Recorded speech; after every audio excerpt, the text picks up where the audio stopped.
warahmatullahi wabarakatuh.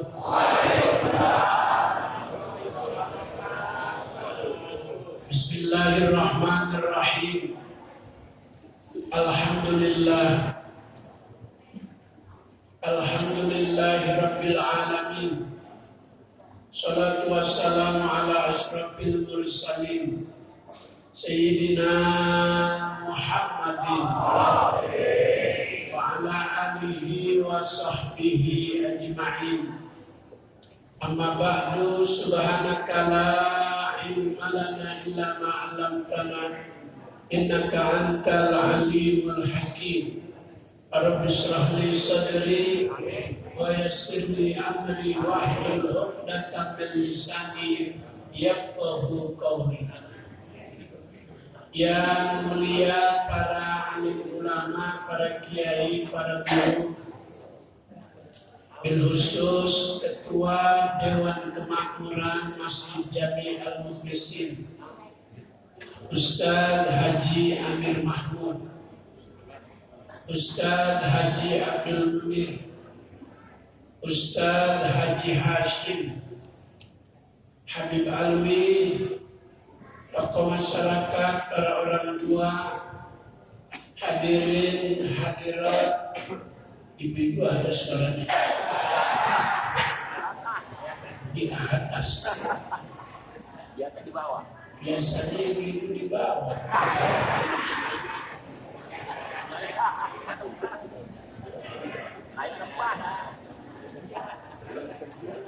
Kenapa Bu? Enakan di atas. La ilaha illallah. Judul ceramah saya 5 keistimewaan yang Allah beri kepada Nabi dan kita umatnya. Mudah-mudahan seperti yang tadi disampaikan, 1 jam waktu buat saya. Kalau saya kuat. Berangkat dari sebuah sabda Nabi ada di dalam kitab Al-Jami'us Shaghir, syarahnya Faidul Qadir, ada 5 jilid. Kata Nabi, utitu khamsan lam yu'tahunna ahadun minal anbiya'i qabli. Aku diberi 5 keistimewaan yang Allah tidak berikan kepada nabi-nabi sebelum aku. Apa 5 keistimewaan itu? Yang pertama, walakas syafa'ah. Engkau aku berikan mandat buat manusia di hari kiamat memberi syafaat. Mudah-mudahan kita mendapatkan syafaat. Anas bin Malik, sahabat Nabi, sa'altu Rasulullah sallallahu alaihi wasallam ayyashfa'ani yawmal qiyamah.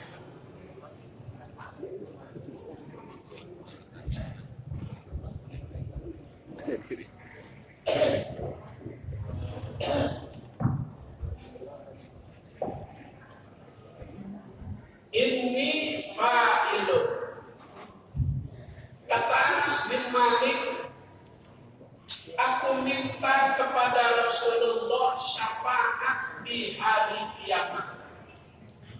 Rasulullah menjawab, ini fa'ilun, insya Allah akan aku penuhi permintaanmu. Anas bin Malik kembali berkata, ya Rasul, padang mahsyar itu luas, triliunan manusia, mereka semua sama harapannya untuk mendapatkan syafaatmu. Di mana aku harus menjumpai? Rasulullah menjawab, bisirotol mustaqim. Pak Ilham Al-Qoka, kalau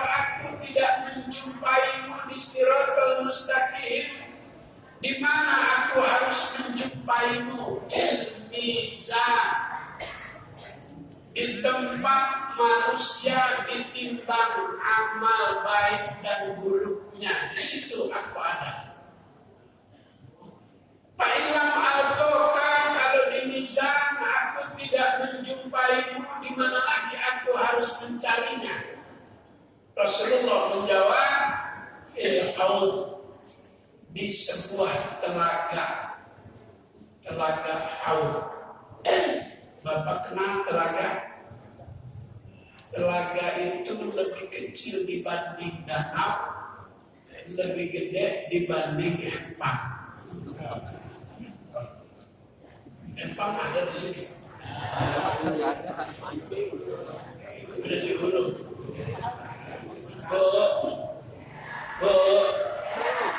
Pohon salam di pinggir sumur.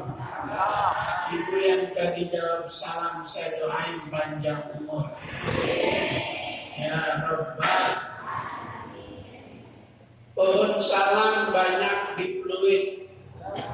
Ibu yang tadi jawab salam, saya doain ntar pulang dari sini nemu duit.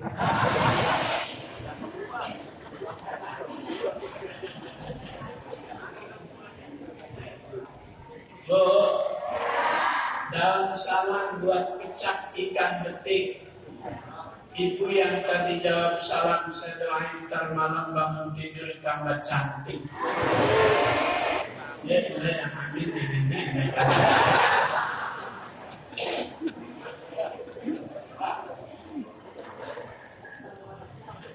Di semua tempat yang Nabi sebutkan untuk umatnya yang banyak membaca salawat akan mendapatkan syafaat.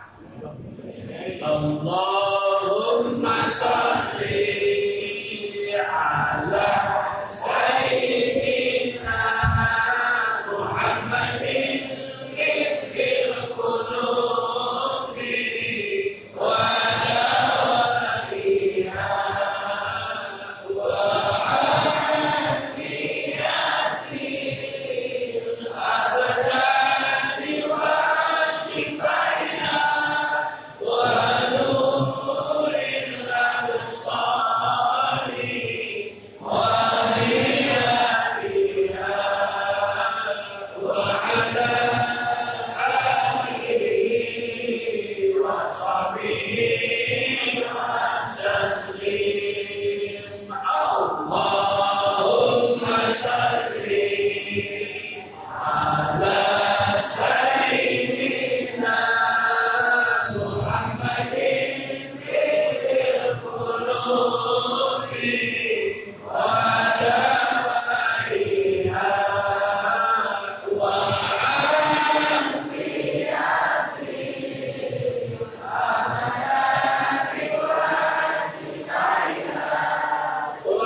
nuril absari wa hiyatiha wa ala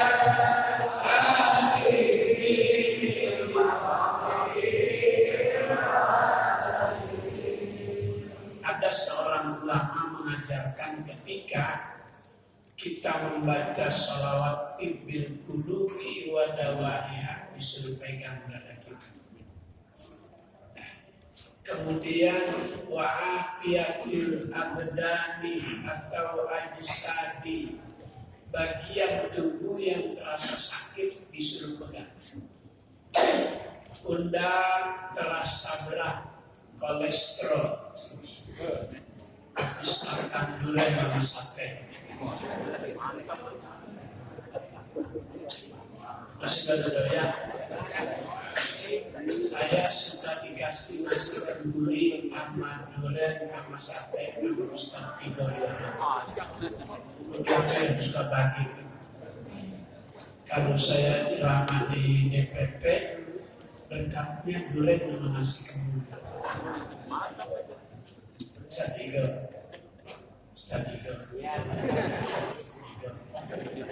Tahu ini dikasih durian neraka. Diambil dah urusannya. Ketika wanuril absari, pegang bagi mata yang kurang kurang jelas dalam memandang. Yang ada gejala katarak, sering-sering baca itu ketika wanuril absori, pegang kedua mata. Ada seorang dokter Majusi, Nabi usia 7 tahun sakit mata, dibawa oleh Abdul Muttalib. Begitu sampai di rumah dokter Majusi, kaget itu dokter. Wahai Tuan Abdul Muttalib, ada angin apa kau bisa sampai ke rumahku? Kata Abdul Muttalib, aku membawa cucuku, bermasalah matanya, sakit mata Nabi usia 7 tahun. Kata dokter Majusi, maaf Tuan Abdul Muttalib, obat penyakit mata cucumu ada padanya.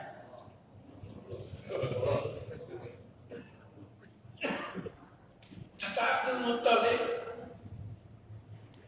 bagaimana obatnya ada pada cucuku? Aku selalu munajat, berdoa kepada Tuhan untuk kesembuhan pasien-pasienku dengan wasilah sebut nama cucumu.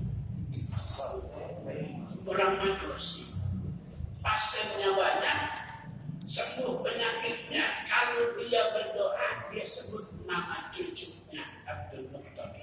Nabi Muhammad sallallahu alaihi wasallam. Maka Nabi itu sebaik-baiknya obat.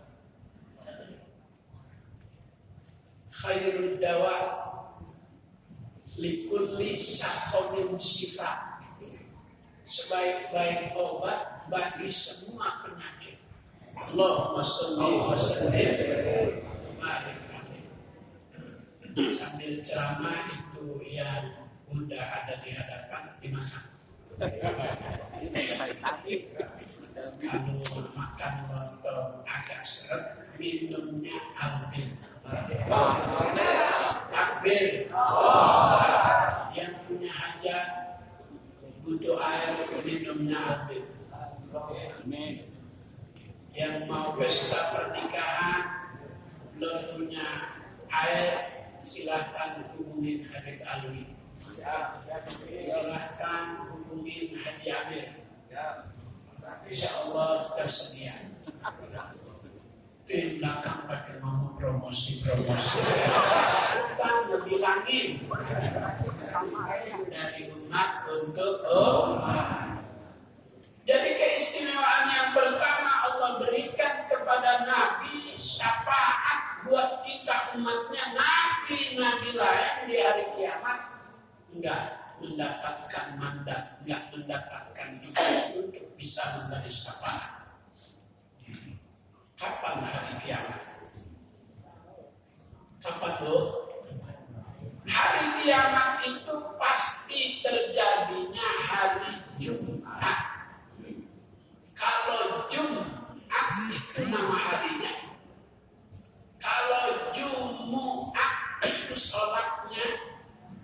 Maka idza dia sholat di yaumil Jumu'ah itu sholat.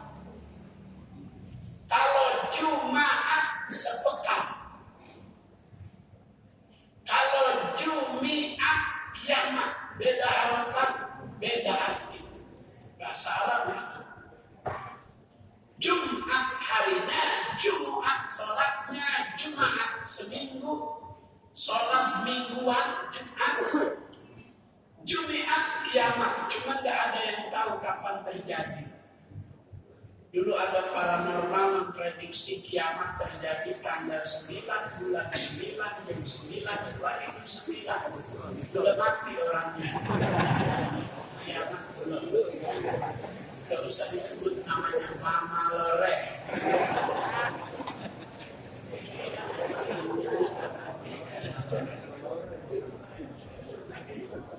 Rumahnya dekat rumah saya, dia Cipinang Indah. Sebelum Gubernur Fauzi Bowo bikin proyek DKT, itu perumahan Cipinang Indah selalu banjir. Kalau banjir seminggu baru surut. Maka rumah yang pertama di daerah Cipinang itu namanya Cipinang Indah, tiap tahun banjir. Dan kalau banjir 2 minggu baru surut. Akhirnya pada dilelang, harga murah dijual. Frustasi Mama Loret, sampai dia prediksi kiamat bakal terjadi 2009. Dia duduk mati. Tapi Allah yang Maha Kuasa, hanya Dia yang tahu. Kalau Allah mau Jumat besok kiamat bisa apa enggak? Tapi kan belum lihat wakil presiden dilantik.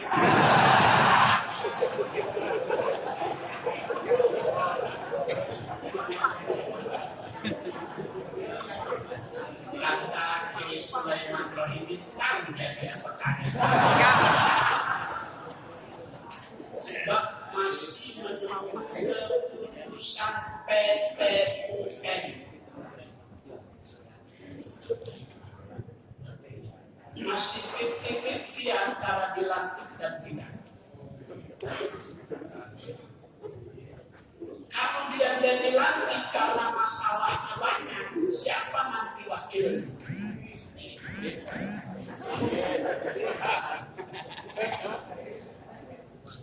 Kemungkinan, amin, kemungkinan juga yang sekarang ini lagi berupaya untuk merapat.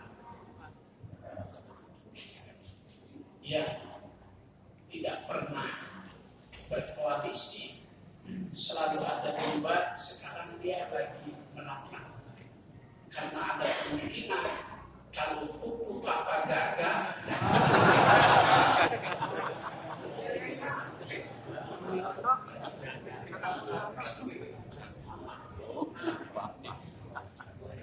salatullah salamullah Rasulillah, salatullah salamullah ala yasin habibillah, ala yasin habibillah, tawassalna bi bismillah wa bil hadi rasulillah wa kulli mujahidin lillah bi ahdil badri ya Allah, bi ahdil badri ya Allah, salatullah salamullah Rasulillah, salatullah salamullah ala yasin habibillah, ala yasin habibillah. Abdullah bin Alawi Al-Haddad dalam kitabnya Nasoih Diniyah wal Wasoyal Imaniyah, beliau berkata, wa min anwa'il adhkar al-azimah al-kathirah al-thawab al-istighfar was-salat ala-nabi. Dari berbagai macam zikir, yang paling banyak mengandung berkah dan kebaikan, pahalanya juga besar, istighfar dan salat. Ja'a rajulun ilal Imam Hasan Basri. Seorang datang menghadap Imam Hasan Basri mengeluh, ashkul fakri, aku mengeluh tentang ekonomi rumah tanggaku sulit. Apa solusinya? Imam Hasan Basri berkata, istaghfirillah, beristighfarlah kepada Allah. Tadi Haji Amir bisikin saya, ceramahnya perbanyak baca sholawat aja. Jangan ngomongin jet kaisar.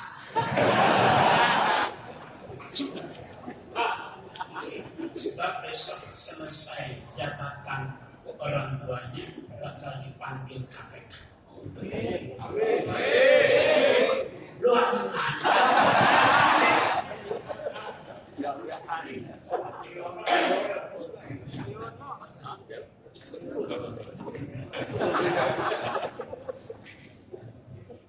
Ja'arul akhir, datang lagi orang lain menghadap Imam Hasan Basri.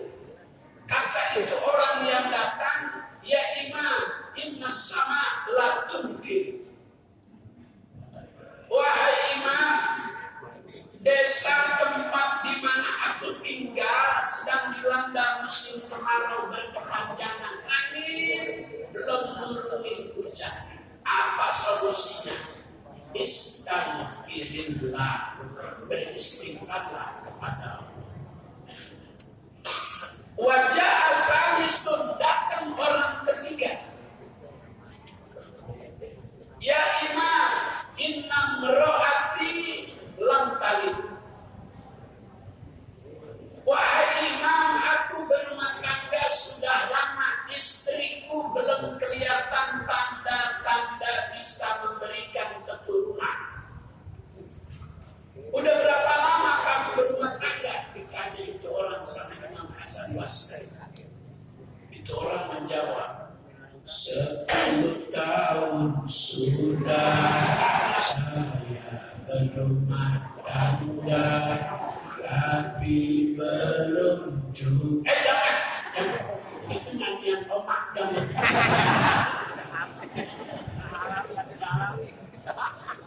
Jangan. Kalau bisa yang mulai hafal buang-buang itu.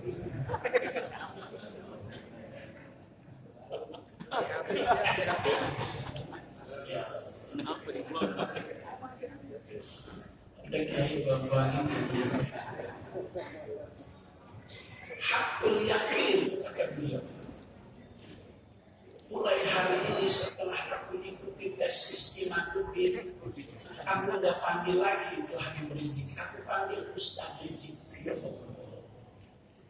Aku panggil Ustaz Taufik Segar. Aku panggil Ustaz Lutfi bin Yahya. Sian amat itu anaknya. Sian. Saya sih kesian. Udah tua kan? Ya Allah, sampai kayak gitu amat gitu. Lanjut. Wajah Rabi'un, datang orang keempat menghadap Imam Hasan Basri. Orang keempat berkata, ya Imam, aku perhatikan sejak tadi kamu datang membawa masalah yang berbeda-beda, tapi kenapa solusinya sama? Istighfar. Imam Hasan Basri menjawab, awama qara'tum qauluhu ta'ala fil Qur'anil Karim. Emang kamu udah baca di Quran ada Allah yang memberikan solusi dari berbagai macam permasalahan. Aqultus tawfiru rabbakum innahu kana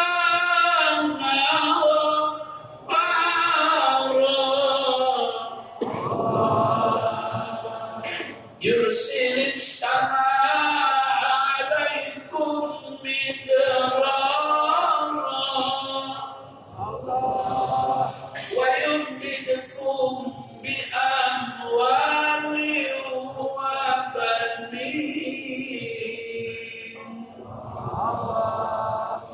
Faedah hikmah manfaat istighfar, itu kampung yang dilanda kemarau. Yursilis sama alaikum midrara, sebab banyak istighfar hujan turun dengan lebat.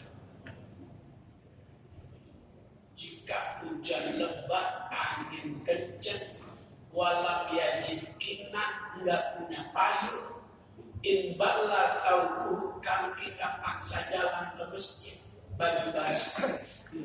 itu masuk di dalam ahdzarul jumu'ati wal jamaah. Begitu dalam ilmu fikih. Kitabnya namanya Muqaddimah Hadramiyah Syekh Abdurrahman Hadrami. Orang yang dinyatakan uzur boleh tidak ikut sholat Jumat dan boleh tidak ikut sholat berjamaah. Uzur ada dua. Ada uzur yang bersifat umum seperti banjir. Semua orang merasain akses ke masjid tidak bisa ditempuh. Dia menggantinya dengan sholat zuhur di rumah. Yang kedua, gempa. Semua orang merasakan. Itu uzur yang bersifat umum. Ada uzur yang bersifat khusus. Dialami hanya oleh seseorang. Dia boleh enggak sholat Jumat karena dikit-dikit cepirit.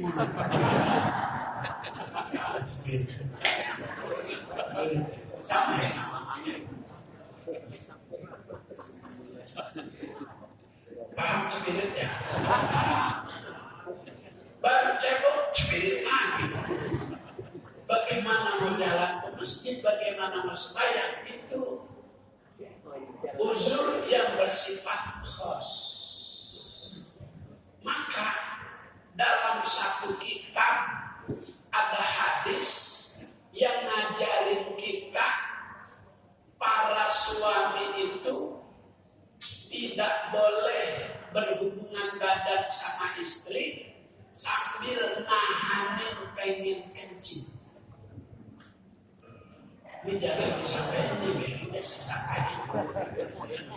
Kagak nyaman kalau sambil nahanin pengen kencing. Yang satu pengen kencing, yang satu pengen dikeluarin.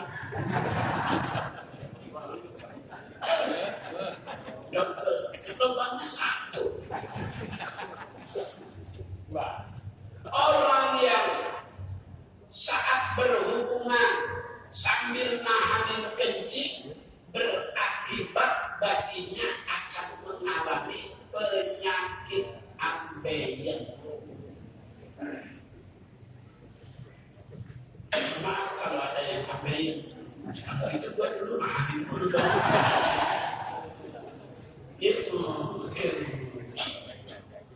Di dalam ibadah sholat menjadi makruh.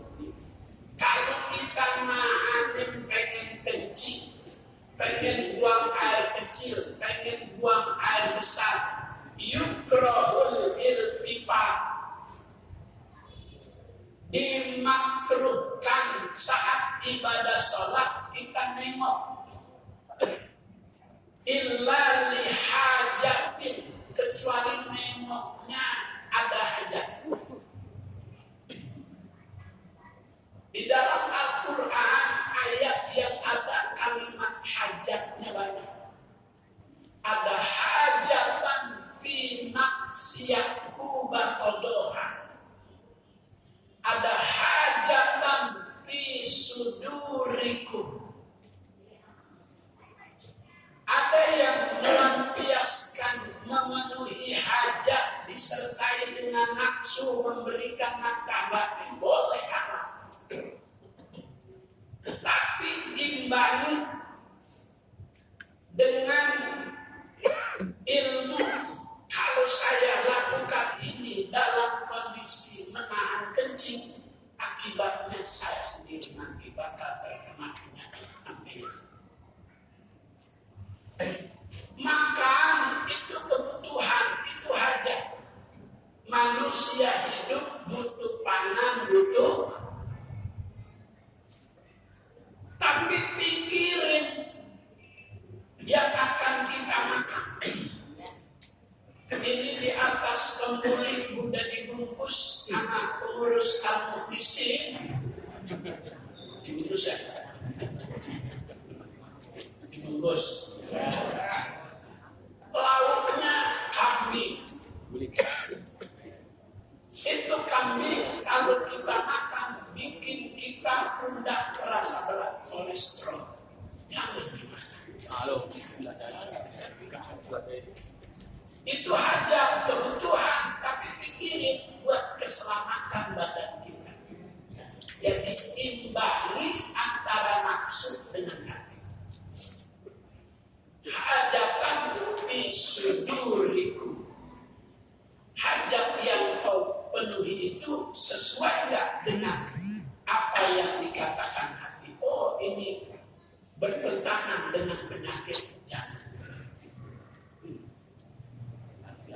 Tapi Ustaz Haji Ali di belakang bisik-bisik saya, ceramahnya begini aja.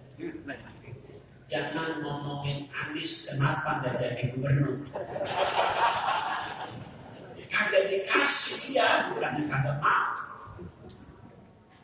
12 partai dipanggil sini mau bergabung dengan KIM, Koalisi Indonesia Maju. Mau, kalau mau satu partai jatah 4 kursi menteri.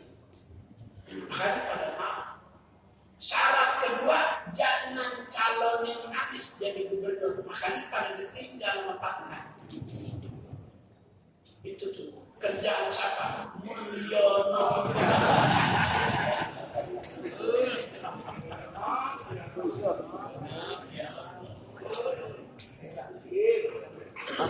Di dalam data statistik internasional, seperti yang diungkapkan oleh Dr. Syekh Ali Jum'at, Grand Syekh Al-Azhar Kairousi, beliau mengatakan nama yang paling banyak di dunia adalah nama Muhammad. Yang paling dikit nama Mulyono.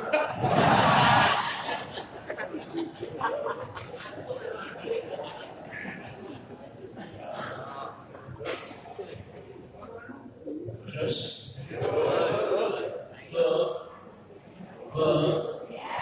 Ibu, apa kabar? Alhamdulillah. Mudah-mudahan kalau besok berangkat haji. Ya Rabbal, ya Rabbal. Jadi pertama, keistimewaan yang Allah beri kepada Nabi kita yang tidak diberikan kepada nabi-nabi yang lain. Nabi di yaumil mahsyar dia akan memberi syafaat kepada umat. Yang kedua,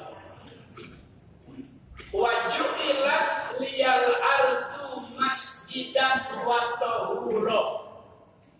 Keistimewaan yang Allah berikan tadi hanya kepada Nabi, sekarang umatnya. Umat Nabi Muhammad itu bisa ibadah, bisa sujud, bisa sembahyang di mana aja. Makanya dulu engkau kita yang nyawa nandur pada mati di berbagai hari yang marah. Itu engkau kita nyetua kita nandur itu nanam bibit padi. Itu nandur namanya. Ada ngelajo, kalau ngelajo itu nyabutin rumput liar. Jadi setelah ditanam banyak rumput tumbuh, dicabutin itu, dibersihin, istilahnya itu ngelajo. Kalau rumputnya udah bersih, pohon padinya udah mulai meninggi, ada balaang, ada ular yang makan daun padi itu dibersihin, itu namanya muatun. Nandur, ngajok, muatun. Coba lihat di kampus Anda.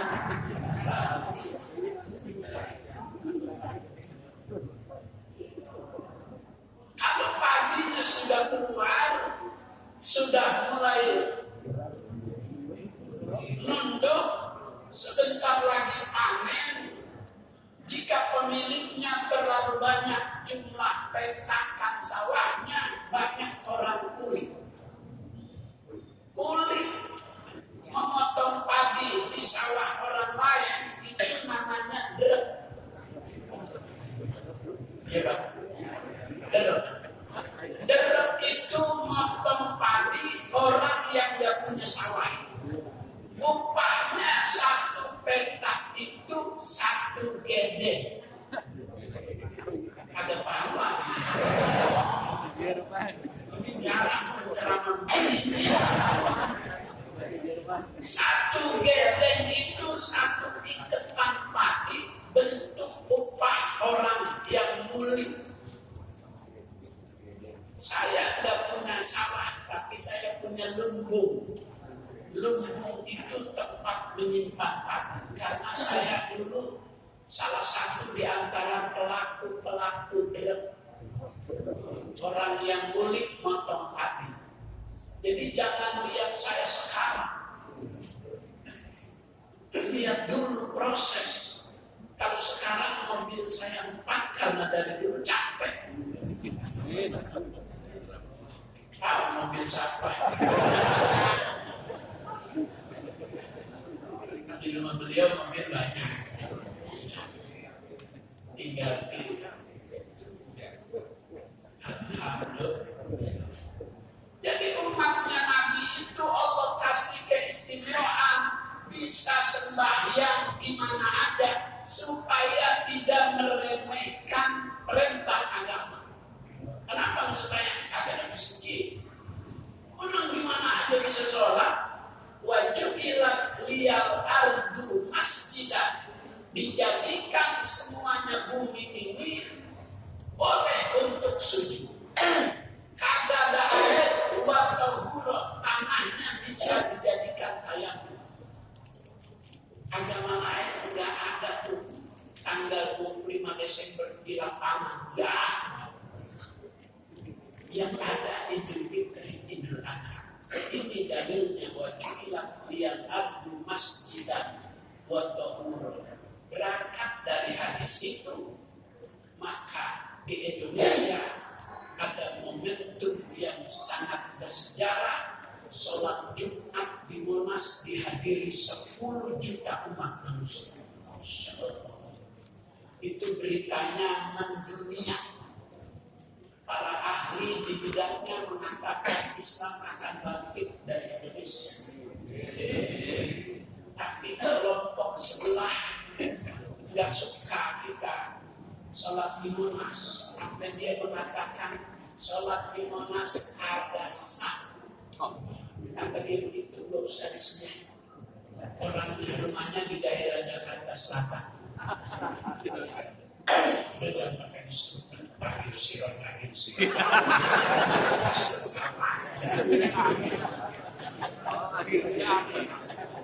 2 hari menjelang kita sholat di Monas, ada statement dari tokoh ormas terbesar di negeri ini. Tapi jangan. Saya di atas panggung memakai Sulaiman. Saya Habib Rais, kemudian Nasir Zen yang jadi imam. Saya di situ. Begitu bapaknya buku bapak naik, saya kemarin aja saya udah salaman. Terus jadi keistimewaan Allah beri kepada umat Nabi Muhammad bisa sholat di mana aja. Dulu pada sholat di Galena. Tapi Galena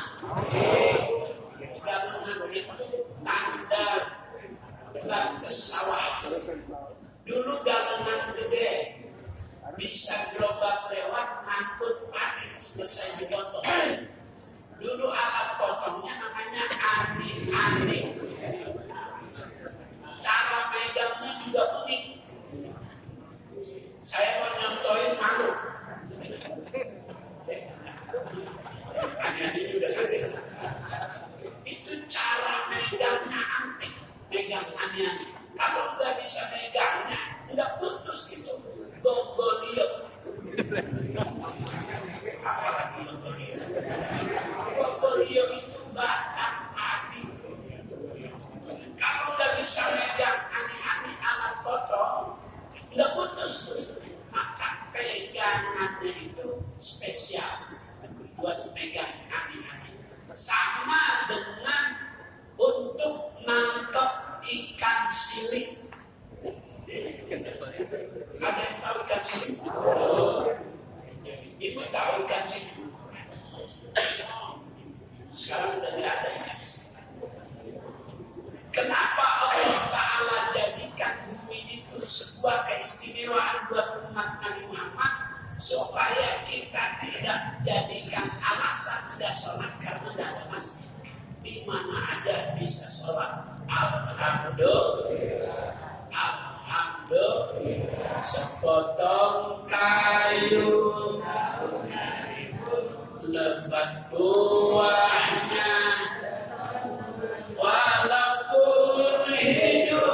1000 tahun bila tak sembahyang, apa gunanya walaupun hidup 1000 tahun kalau tak sembahyang, apa gunanya? Maka Nabi kita umurnya cuma 63, tapi lututnya hatta tawaromat kodamahu, lututnya sampai bengkak karena rajin sholat. Sama orang sini dengkulnya pada bengkak. Udah jangan pakai ngomong masuk pulang. Ini lututnya ada sholat subuh gabungan. Alhamdulillah. Dalam sebuah sabdanya yang merangsang kita untuk terlibat dalam kegiatan sholat subuh, kata Nabi, man shalla subha fi jama'ah faka'anna maqaman lailu kullu. Siapa yang sholat subuh berjamaah, pahalanya sama dengan sembahyang sepanjang waktu. Ya Rabbal Alamin. Pahala yang didapat oleh orang yang hadir di sholat subuh gabungan itu mengalahkan pahala sholat isya berjamaah. Kata Nabi, man shallal isya fi jama'atin faka'anna maqaman nisfal laili. Siapa yang sholat isya berjamaah seperti dia sembahyang setengah waktu. Kalau isya orang lagi melek, zuhur orang lagi istirahat kerja, asar orang semangat bersiap pulang, maghrib, tapi subuh orang lagi enak-enak tidur. Maka di antara 5 waktu yang paling berat subuh, walaupun jumlah rakaatnya cuma 2, tapi pahalanya luar biasa. Alhamdulillah. Ustaz Haji Amir Mahmud dengan tokoh-tokoh, dengan pengurus bikin forum sholat subuh gabungan hari Sabtu. Masya Allah.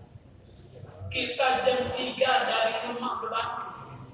Kalau datang terlambat kesiangan malu. Biarin dah pertama karena malu nggak apa-apa. Tapi lama-lama lillahi ta'ala.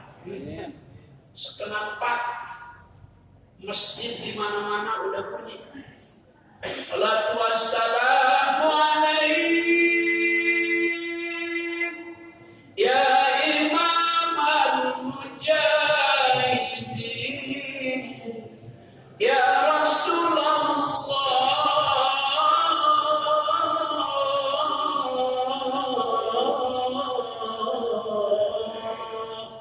sallallahu alaihi wa ala alika wa ashabika ajmain. Kenapa suara saya pagi-pagi bening? Saya minumnya air albil.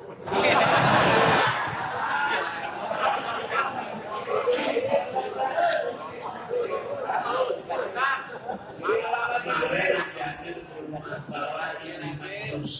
Datang pada demen banget. Itu udah habis sejati.